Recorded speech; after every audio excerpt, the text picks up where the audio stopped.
Best चल रहा है, माइंड के लिए बहुत ज़रूरी है। सर मेरे परिवार वालों को कब सिखा रहे हो सर? क्योंकि जैसे गौतम बुद्ध कहते थे कि मैं तब तक आता रहूंगा जब तक हर व्यक्ति ध्यान करना ना सीख जाए, वैसे ही हमारे ग्लोबल गाइड दाजी का कहना है कि ईश्वर को पाने के लिए, ईश्वर की अनुभूति के लिए हमें पैसों का लेन देन नहीं होना चाहिए। अगर ऐसा है तो फिर या तो ईश्वर नहीं है या फिर उसकी अनुभूति नहीं कर पा रहे हैं। तो ये पूरी तरह से जगह है जहाँ पर जो है वहीं पर हार्टफुलनेस है। हार्टफुलनेस आपके समाज के हर एक इंसान के कदम से कदम मिला करके चल रहा है। इसलिए हम ये नहीं कहते हैं कि यह हमारा सेंटर है, आप हमारे पास आए। हम आपसे ये कहते हैं कि आपको कहाँ कंफर्टेबल है, हम आपके पास आए।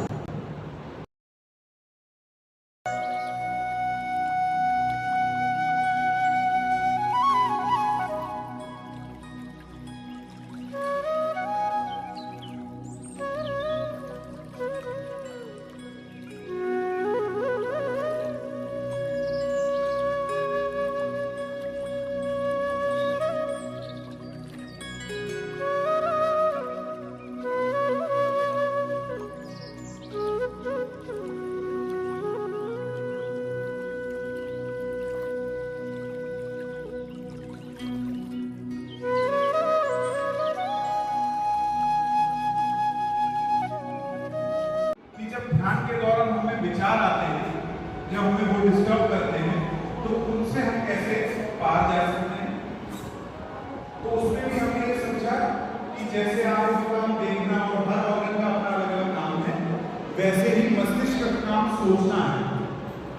विचार आएंगे तो जो हम ये बात करते हैं कि बिल्कुल थॉटलेस स्टेट में चली जाए, वो शायद कुछ क्षण के लिए ठीक है, लेकिन वो परमानेंट स्टेट नहीं हो सकती। तो वैसे ही हो गया कि आपने दोनों हाथ से काम करना बंद कर दिया। हाँ, हमें रेगुलेशन सीखना है उसका, कि हमें जितनी मात्रा में जब रिक्वायर्ड हो हमारे विचार उसी हिसाब से चलें और हमारी रोज की प्रक्रिया में बाधा ना हो। इसीलिए विचारों से परे जाने की क्रिया को भी ध्यान कहते हैं। हम विचारों से परे जाके भाव को अपना फाउंडेशन बना के अपनी दिनचर्या बिताते हैं, तो उसको भी ध्यान कहते हैं। इस आंतरिक सफाई के बारे में हमने ये भी समझा कि रोजमर्रा की जिंदगी में जाने अनजाने हम बहुत सारी छापे इकट्ठी कर लेते हैं। अच्छी छापे, बुरी छापे, किसी ने कुछ बुरा कह दिया तो वो भी रख लिया अपने पास, कुछ अच्छा देखा चाहा तो वो भी रख लिया अपने पास, और उसकी इस उलट-फेर में हम आसपास के लोगों को फिर फिल्टर के द्वारा देखने लगते हैं। ये वैसे ही हो गया जैसे एक लालटेन है जिसके अंदर दिया तो जल रहा है, लेकिन उसका प्रकाश बाहर नहीं आ रहा। और जब हमने उसको चेक किया तो ये पाया कि दिया ठीक है, बट उसके कांच पे दिए की चलने की वजह से जो कालर आ गई है, उसकी वजह से दिया का जो सहज प्रकाश है, जो नेचुरल रोशनी है, वो भर के बाहर नहीं आ पाता। आपने शीशा साफ कर दिया और लालटेन फिर वैसे ही कार्य करने लगा जैसे करता। हमारे साथ कुछ ऐसा ही है। सबसे बाहर स्थूल शरीर है और सबसे भीतर आत्मा, बीच में सूक्ष्म शरीर है जहाँ पे ये छापें इकट्ठी होती है। इन छापों के इकट्ठे होने की वजह से हमारी आत्मा का जो प्रकाश है, जो हमारा सहज नेचर है, जो ईश्वर से मिलता है, वो उभर के बाहर नहीं आ पाता। तो जब हम इस सूक्ष्म शरीर की इस फिल्टर की सफाई करते हैं तो वो पारदर्शिता अपने आप बढ़ जाती है। इसकी सफाई करने के लिए सिंपल सुझाव बताया है कि जहाँ बैठ के हम ध्यान करते हैं वहीं बैठ के हमें शाम की सफाई करनी है। ध्यान सुबह का प्रक्रिया है और सफाई शाम की प्रक्रिया है। जब रोजमर्रा के हम सारे काम करके घर पहुंचे, हाथ मुंह धोते हैं, वैसे ही हम 15 मिनट से लेकर आधे घंटे तक जो भी समय हमें सही लगे उतने समय के लिए बैठ के हम ये प्रक्रिया कर सकते हैं। इस प्रक्रिया में हमें सुझाव देते हैं कि मेरे शरीर में जो भी अशुद्धियां एवं जटिलताएं हैं तो पीठ के रास्ते से धुएं के रूप में बाहर जा रही हैं। अपनी इच्छा शक्ति के माध्यम से उसकी गति को बढ़ाते हैं और जब कुछ क्षण बाद हमें आंतरिक हल्कापन महसूस होने लगता है, तब हम उस प्रक्रिया को धीमा कर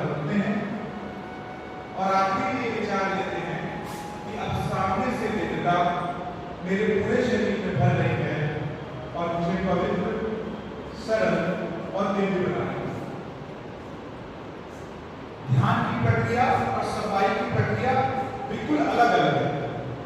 ये वो दो पैरेलल रोड्स के जैसे हैं जो साथ साथ चलती हैं, एक दूसरे के पूरक हैं लेकिन सेम नहीं। ध्यान आप सुबह कर रहे हैं, कोशिश करेंगे सूर्योदय से पहले हमारा ध्यान खत्म हो जाए, नहीं तो हम एक फिक्स समय पे करेंगे जैसा कि हमने बात की।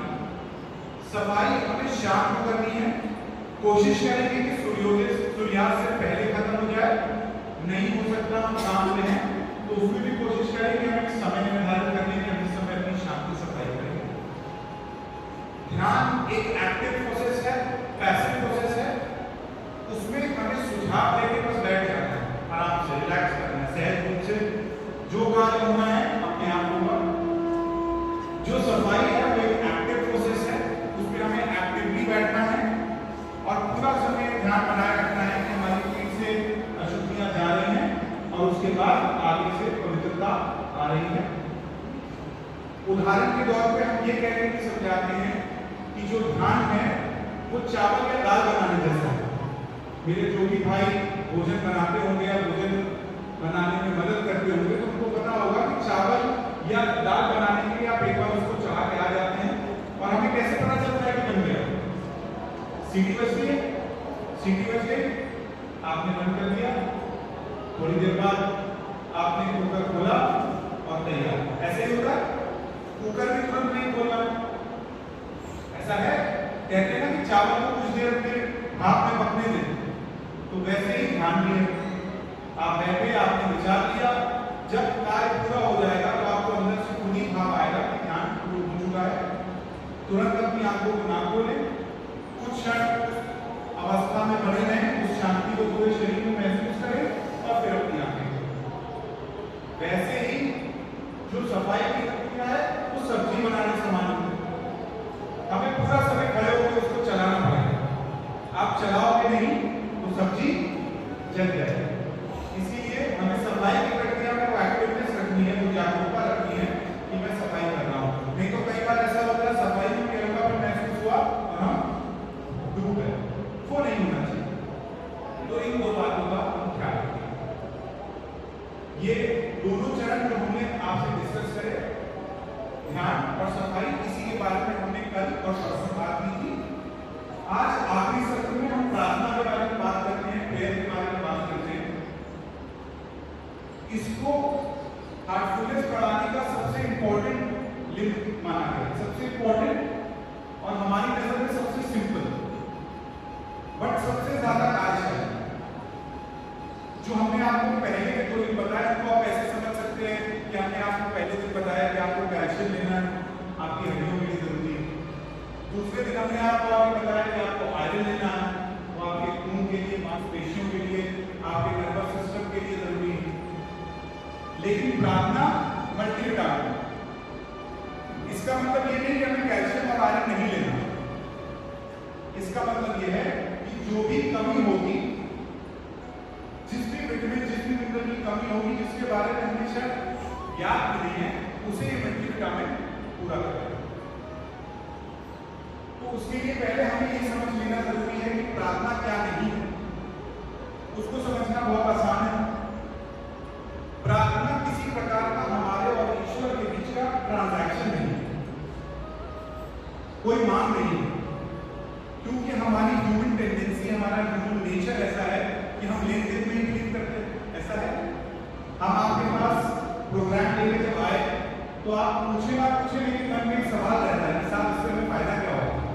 हम रोज सुबह आपको अपना 1 घंटा, सवा घंटा, 1.5 घंटा दे रहे हैं, तो उसका कुछ फायदा होगा। हम कॉलेज स्कूल में प्रोग्राम लेके जाते हैं तो वहां भी बात आती है।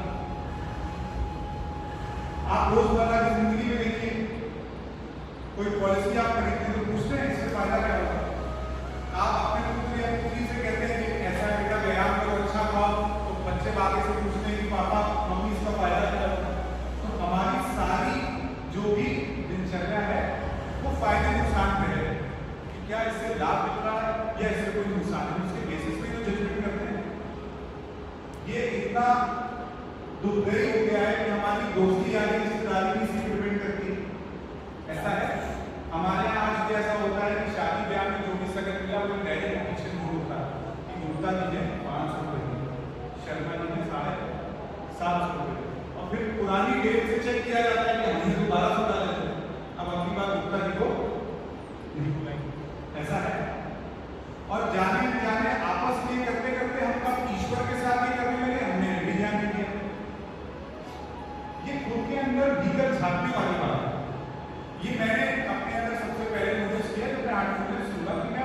जब भी गुरुद्वारे जा रहा था तो मेरे अंदर एक मांग थी, मैं बिना मांग के कभी गया ही नहीं।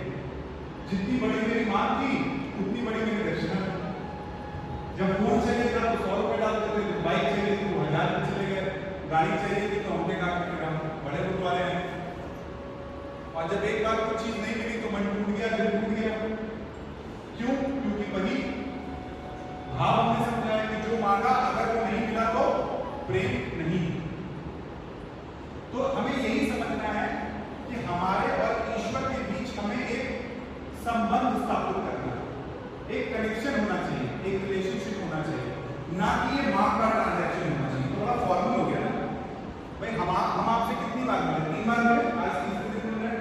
आप नए लोगों से हो सकता है आज फर्स्ट डे आप हमसे बात कर रहे हैं, सभी लोगों से हमारी टीम से, लेकिन 3 दिन के बावजूद भी जो मेरे हम उम्र के आप से होते हैं अगर कोई या मैं भी, तो ऐसा तो है नहीं कि मैं 3 दिन बात करते रहा क्या ये और बताइए क्या चल रहा है, तो आप क्या करेंगे?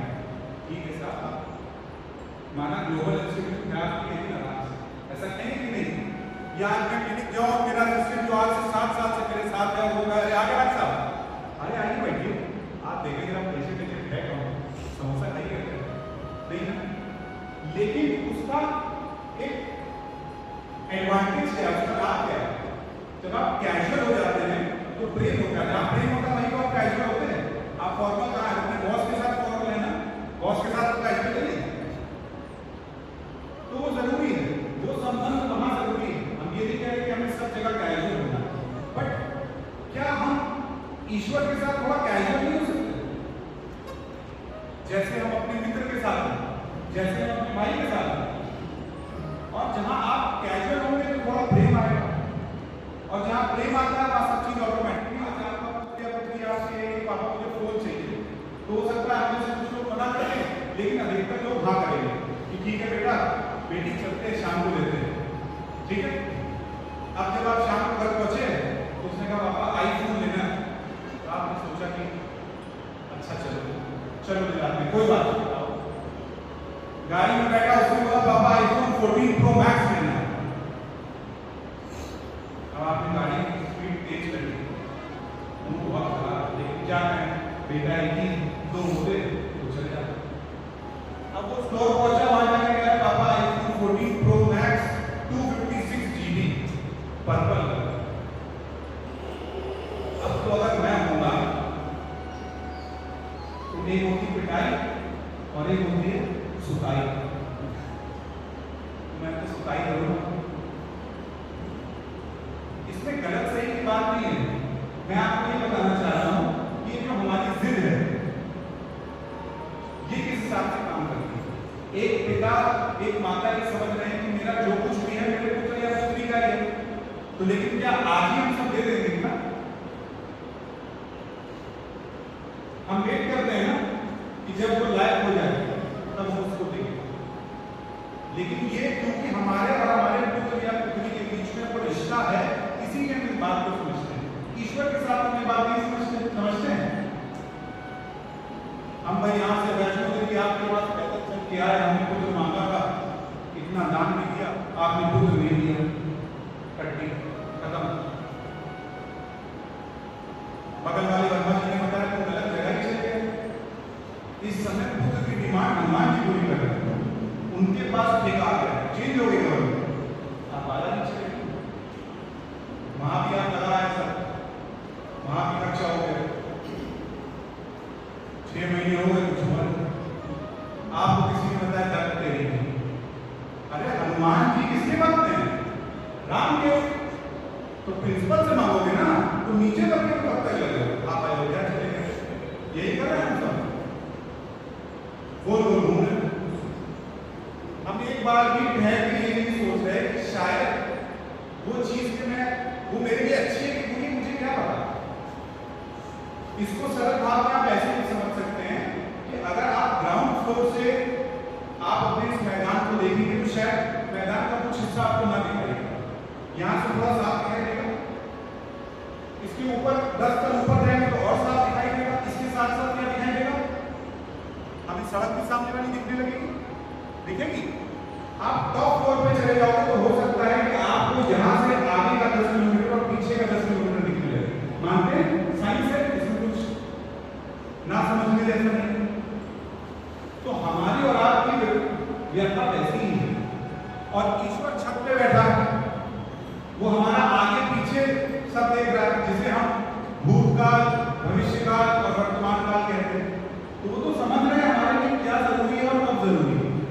हमारे अंदर बस वो भाव आ जाना रह गया है कि जो जैसा कराएंगे मेरे लिए सही। हो सकता है मुझे अभी समझ नहीं आ रहा,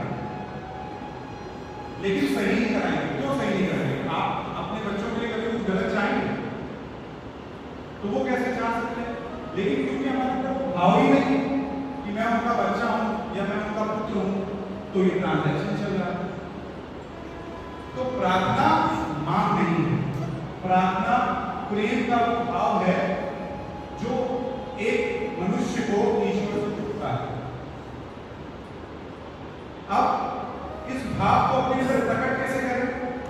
ये भी बहुत सहज है, सरल है। आपको किसी भी चीज को जब बनाना होता है या चाहिए होता है, उसके लिए क्या करते हैं? किसान क्या करता है? मुझे आज आम का पेड़ चाहिए, उसके लिए क्या करें? आम का बीज को बोगे, सिंपल, आम का बीज को आम आते। 2 दिन बाद मुझे लगा मुझे सेब खाना है, मैंने सेब का बीज बो दिया, सेब आ गया। उसी प्रकार भाव का बीज है। हम अगर अपने मन में इस भाव का बीज बो दें तो अपने आप इसका जो वृक्ष आएगा उसमें फल और फूल प्रेम के सहज रूप से लगेंगे। तो साफ समझ आ गया बीज बोना है, कहां बोना है, कैसे बोना है, कब बोना है, ये बहुत महत्वपूर्ण है। भाई किसान को ये समझना है ना कि कौन से एनवायरमेंट में क्या चीज हमें कब कहां बोनी। तो हमें भी पता होना चाहिए कि भाव का बीज बोना कब है, कैसे बोना है। तो इसमें साइंस हमारी मदद करती है। साइंस ये कहती है कि रात को सोने से पहले, सोने से 10 मिनट पहले, जब आप बिल्कुल डीप स्लीप, बिल्कुल गहरी नींद को दबने वाले हैं, और जब आप सुबह उठते हैं, तुरंत उठते ही वो 10 मिनट की विंडो, करीब ये 10 से 15 मिनट की विंडो और वो 10 से 15 मिनट की विंडो, इस समय हमारे अवचेतन मन और चेतन मन के बीच की जो झिल्ली है वो हटती है, जिसे हम इंग्लिश में कॉन्शियस माइंड और सबकॉन्शियस माइंड भी कहते हैं। अब चेतन मन क्या है? चेतन मन को आप उस हार्ड डिस्क के जैसे समझे जो आपके पहले जन्म से लेकर अब तक का सारा उसमें डेटा फीड है। क्या थे, कैसे थे, हमारी आदतें, हमारी सुझाव, सब उसमें हार्ड डिस्क में पड़े। और चेतन मन क्या करता है? चेतन मन का कोई काम नहीं। चेतन मन सिर्फ अवचेतन मन के डायरेक्शन पे काम करता है। हम अक्सर ये जो पहले किया करते थे, अब पॉलिटिकल जो बहुत ज्यादा सकारात्मक रूप से लोग लेते नहीं, लेकिन तो हम ये भी बताते थे कि आप अवचेतन मन को सोनिया गांधी समझिए और चेतन मन को मनमोहन सिंह। बात समझ आएगा? तो ये अवचेतन मन जो है, सारा कार्य हमें यहाँ करना है। तो अवचेतन मन तक पहुंचने का क्या प्रक्रिया है? सिंपल प्रक्रिया जो आपको बताइए कि रात को सोने से पहले और सुबह उठते ही ये बीच में विंडो हटेगी। आप जो कुछ भी आप चेतन मन में फीड कर दोगे, वो दोगे, जिसका भी बीज डालोगे, उसके फल चेतन मन में आएंगे ही आएंगे, नो डाउट। उसमें कोई कहीं पे भी कोई दो राय नहीं। This is pure science. और हम इसके बारे में पढ़ सकते हैं। चेतन के बारे में बहुत गुरुओं ने, संतों ने बात की, साइंस भी बहुत उसमें बातचीत की, रात से नहीं कई सदियों से इस पे बात हो रही है। तो करना कुछ नहीं है, रात को सोने से पहले जहाँ बैठ के हम ध्यान करते हैं, सफाई करते हैं, वहाँ बैठ जाएं, आँख बंद कर लें, एक गहरी सांस लेके रिलैक्स करें और हार्टफुलनेस की 4 लाइन की जो प्रार्थना है उसे मन में 2-3 बार दोहराएं। जब आप इसको दोहराएंगे और कुछ क्षण इसके साथ बिताएंगे तो ये धीरे धीरे, क्योंकि वो टाइम कंड्यूसिव, हम वर्ड का यूज करते हैं कंड्यूसिव। ऐसा है, कहते हैं कि सुबह सुबह उठ के पढ़ाई करो, आपने सुना? या देर रात तक पढ़ाई करनी, उन सबके पीछे का सेम यही कारण कि अब चेतन मन हमारा इतना कंड्यूसिव होता है, उसमें इतना रिएक्टिव होता है कि आपका थोड़ा सा भी एफर्ट मल्टीप्लाई होकर 100 फोल्ड हो जाता है। तो हमने उसी समय विचार किया, कुछ क्षण उसके साथ बैठे और फिर उसी विचार के साथ हम सोने चले। अब यहाँ पे ये ध्यान रखने वाली चीज है कि समय की कोई बाध्यता नहीं है कि साहब 9 बजे 10 बजे 11 बजे नहीं हो सकता है आप 9 बजे सोते हो, आप 11 बजे सोते हो, आप 1 बजे सोते हो। जब सब कुछ आप करने, सारी प्रक्रिया करने, सब कुछ करने, फोन चलाने, टीवी देखने, अपने मन की सब चीज करने, सोने से पहले ये करना है। क्यों? क्योंकि अब हमने इसके पीछे की साइंस समझी, ये तभी काम करेगा। आप सोचे मैं घर आया, जल्दी से सफाई करूं, प्रार्थना करूं, अब उसके बाद मैं चला टीवी फोन चलाए बढ़िया अपना सोएंगे, काम नहीं करते। आपने रेसिपी चेंज कर, पूरी रेसिपी चेंज कर सोते समय, और वो सहज भी भाई सोते समय तो हम सभी के पास टाइम है, इसीलिए इसे हार्टफुलनेस की मल्टीप्लिकेशन कहा जाता है। उस समय कोई भी हमको अगर हम ना चाहें बिल्कुल तो बात अलग है, वरना उसमें 5 मिनट निकाल पाना तो सबसे सरल कि हम सोने से बस 5 मिनट पहले बैठे, हमने 2-3 बार हमने ये प्रार्थना करी और उसी के साथ सो। फिर जब हम सुबह उठे और ध्यान के लिए बैठे, जब भी उससे पहले एक बार फिर इस प्रार्थना को कर लें। तो अगर रात भर में ये कनेक्शन टूट गया होगा, अगर टूट गया होगा तो सुबह आपने फिर उसे उठा दी, फिर रिकनेक्ट हो गया, प्रार्थना को एक साथ कर लें। उसके बाद ध्यान का भाव लेके ध्यान करें, सहज सरल है, ठीक है। तो आज के अनुभव में इस प्रार्थना को हम बोलेंगे। जब हम इस प्रार्थना की एक लाइन को बोलेंगे तो आप इस प्रार्थना की लाइन को अपने मन में दोहरा सकते हैं, हमें वर्बली नहीं बोलना, मन में दोहराना है। तो मैं एक एक करके लाइन बोलूंगा। हे नाथ, तू ही मनुष्य जीवन का वास्तविक ध्येय है। हम अपनी इच्छाओं के गुलाम हैं जो हमारी उन्नति में बाधक है। तू ही एकमात्र ईश्वर एवं शक्ति है जो हमें उस लक्ष्य तक ले चल सकता है।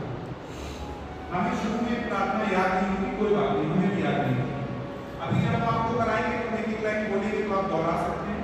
उसके बाद जब आप स्वयं करेंगे तो आप ऐप की मदद से करेंगे, तो ऐप में भी बोला जाएगा, तो आपको याद नहीं है तो कोई बात नहीं।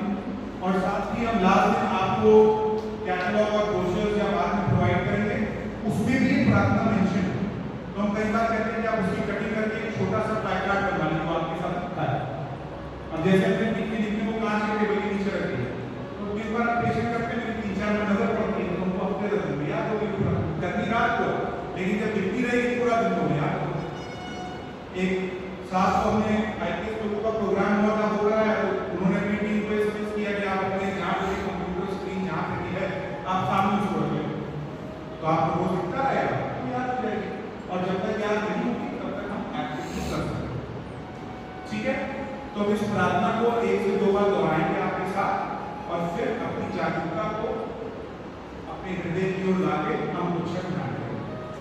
आप सभी से अनुरोध है कि एक बार प्लीज अपना फोन चेक कर लें, साइलेंट कर लें, ताकि हम ये अनुभव कर सकें।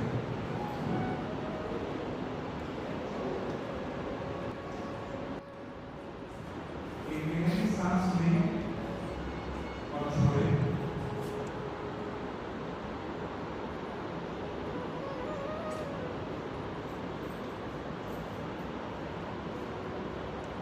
आज हम साथी को केंद्रित करना भी सीखें। बहुत आसान प्रक्रिया है। बंद आंखों से इस कमरे को महसूस करने की कोशिश करें। महसूस से मतलब है हम बंद आंखों से इस कमरे को देखें। हमें पता है कमरा कैसा है, आसपास चेयर्स में, सामने हम सभी लोग हैं, खिड़कियां, दरवाजे, हमारे ऊपर जो पंखे चल रहे हैं उनकी आवाज को सुनने की कोशिश करें।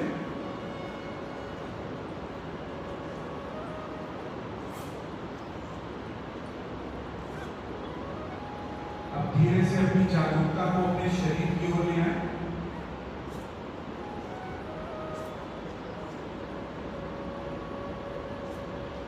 पैरों की उंगलियों से लेके सर की चोटी तक अपने पूरे शरीर का एक गति नहीं बदलनी, कुछ नहीं करना, सिर्फ जागरूकता श्वास में ही मनुष्य जीवन का वास्तविक ध्येय है।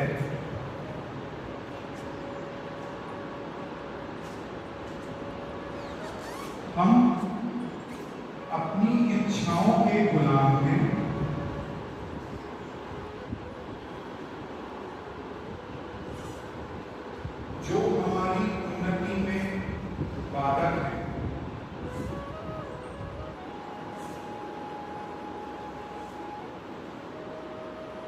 तू ही एकमात्र ईश्वर एवं शक्ति है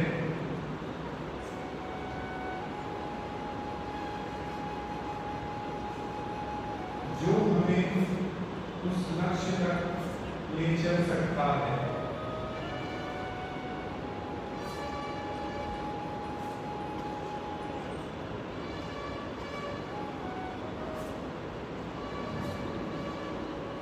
एक बार पुनः दोहराएं। हे नाथ, तू ही मनुष्य जीवन का वास्तविक ध्येय है।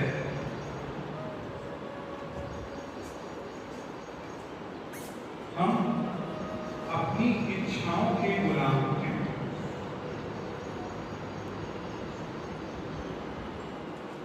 जो हमारी उन्नति में बाधक है।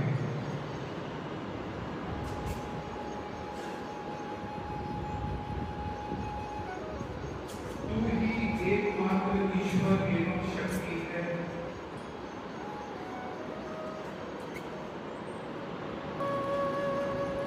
जो हमें उस लक्ष्य तक ले चल सकता है।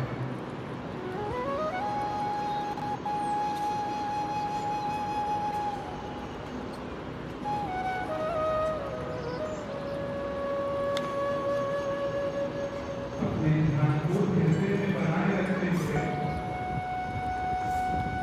आपको कोई सुझाव दें कि ईश्वरीय प्रकाश का स्रोत मेरे हृदय में पहले से ही मौजूद है और भीतर से उसे अपनी तरफ आकर्षित कर रहा है।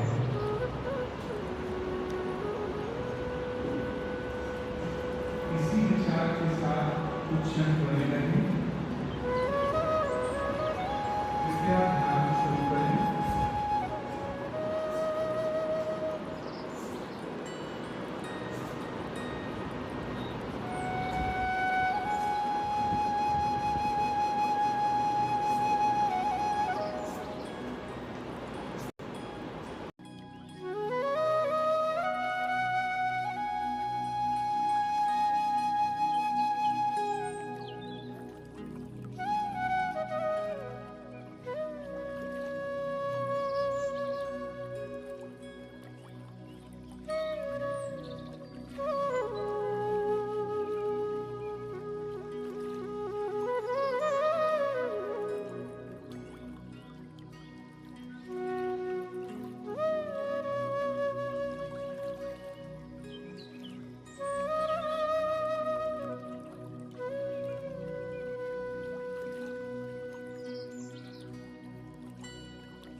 पहला अनुभव कैसा अनुभव हो रहा है?